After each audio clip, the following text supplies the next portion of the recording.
Eu sei, conversando com policiais militares, tanto os praças como os oficiais, que Tarcísio de Freitas não permitiu que a polícia militar fizesse todas as operações e toda a limpa no crime organizado e desorganizado que a polícia gostaria de fazer. Se eu ocupar o Palácio dos Bandeirantes, tenho a menor dúvida de que a polícia militar terá a licença de fazer as operações, por mais difíceis que elas sejam, por mais perigosas que elas sejam. A nossa tropa quer trabalhar, a nossa tropa quer, ainda que precise trocar tiro, ainda que precise colocar a sua própria vida em risco, se for para matar lideranças do crime organizado, eu sei que a nossa tropa está aí, porque eu escuto dela, ela está disposta a realizar essas operações. Se um dia eu for governador, sem dúvida nenhuma, ela terá licença para levar essas operações em frente. Então, existe algum interesse de blindagem do governo de São Paulo contra algumas operações? Eu acho que é blindagem, eu acho que é falta de coragem mesmo. Eu acho que é medo do governador.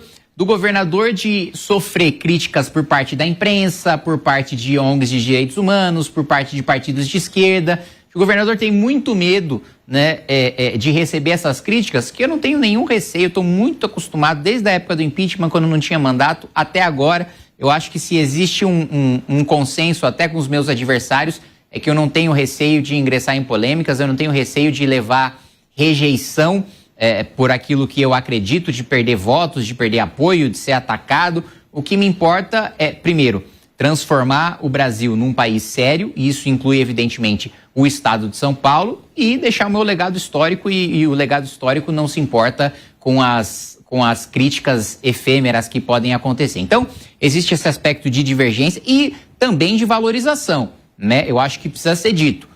O governo Tarcísio promoveu uma valorização das carreiras policiais, da polícia científica, da polícia civil, da polícia militar, que nunca entregou, né? A Fazenda do governo do estado de São Paulo sempre represou recursos para a segurança pública. Então, assim, eu faria um governo muito diferente, apesar de, para um eleitor desavisado, que não acompanha muito política, que não entende muito a diferença entre as direitas, parecer que eu sou muito parecido com o Tarcísio, nós temos divergências fundamentais. A gente segue girando aqui os nossos convidados. A pergunta do Matheus Dias.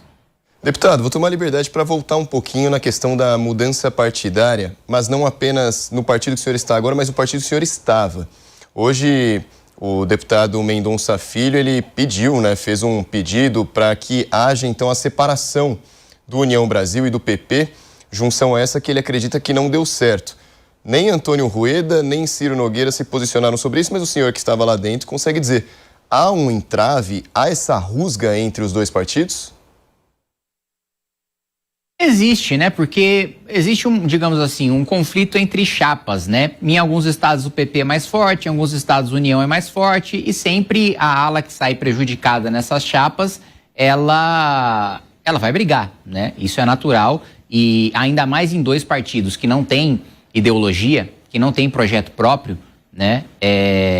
Veja, qualquer partido que quer implementar a sua ideologia, que quer implementar o seu programa, tem candidatos a eleições majoritárias. Quem é o candidato quadro próprio do PP à presidência da República? Quem foi durante os últimos anos? Ninguém. Quem foi o do União? Ninguém. Agora, o deputado Mendonça Filho, ele tem um ponto que ele levanta que eu concordo plenamente. Primeiro, de ser um erro a fusão do DEM com o PSL e formar a União Brasil. Depois, um erro também do PP com a União. Por quê? Porque o deputado Mendonça, ele tem uma trajetória de coerência de oposição, né? O DEM e o deputado Mendonça Filho e o PFL nunca foram base do governo PT. O PP já foi, deputados do PSL já foram. O Mendonça tem uma história que é incompatível com isso. Então eu também entendo da perspectiva ideológica dele do porquê que ele é contra. Agora, não me cabe mais, aliás, nunca me coube, porque eu sempre fui uma figura independente dentro da União, falar sobre federação, não federação, fusão, não fusão. Eu sempre votei como quis, contra o partido, discursei como quis, inclusive contra o partido. Então, eles que se resolvam.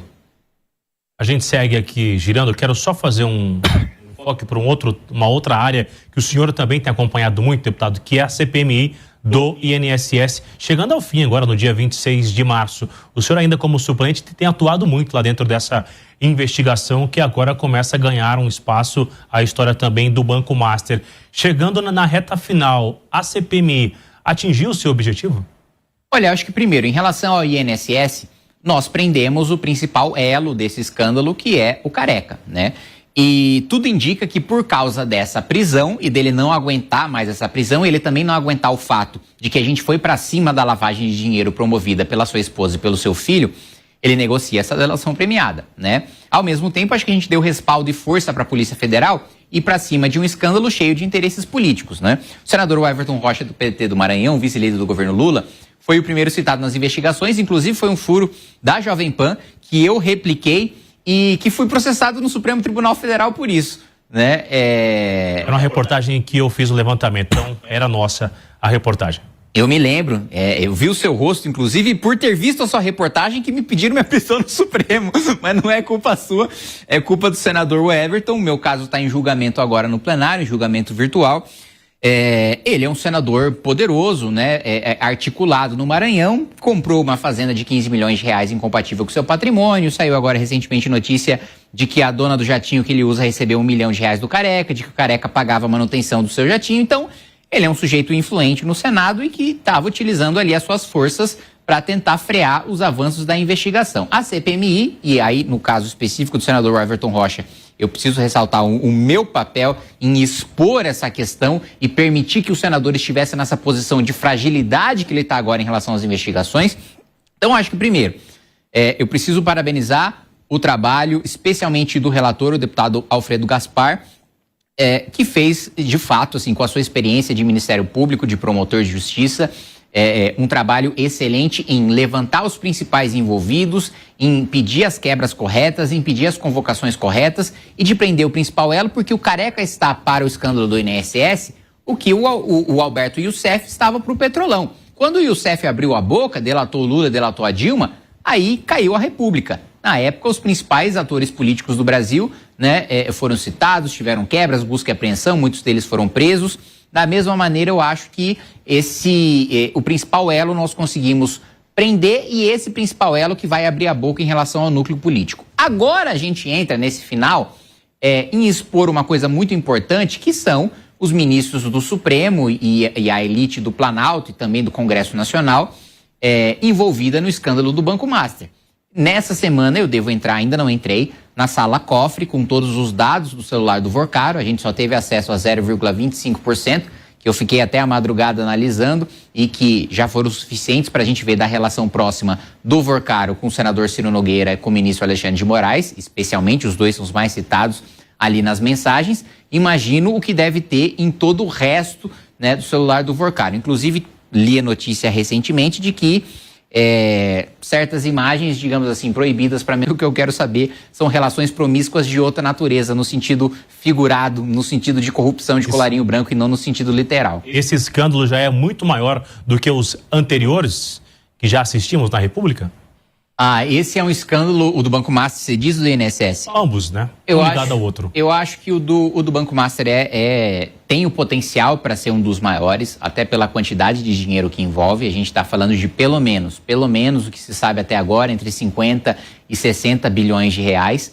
Só o fato dele gastar num final de semana 200 milhões de reais já mostra um pouco do dinheiro infinito que ele tinha e de ter uma relação tão próxima a ponto de dar... Gente, vamos lá.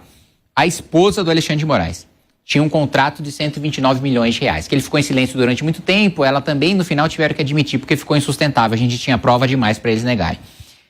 Ela recebeu um contrato de 129 milhões, que, segundo ela própria, daria ali 3,5 milhões de reais por dia trabalhado. Gente, não existe advogado, não existe ex-ministro do Supremo advogado que receba isso em honorário em nenhuma causa. E outra coisa...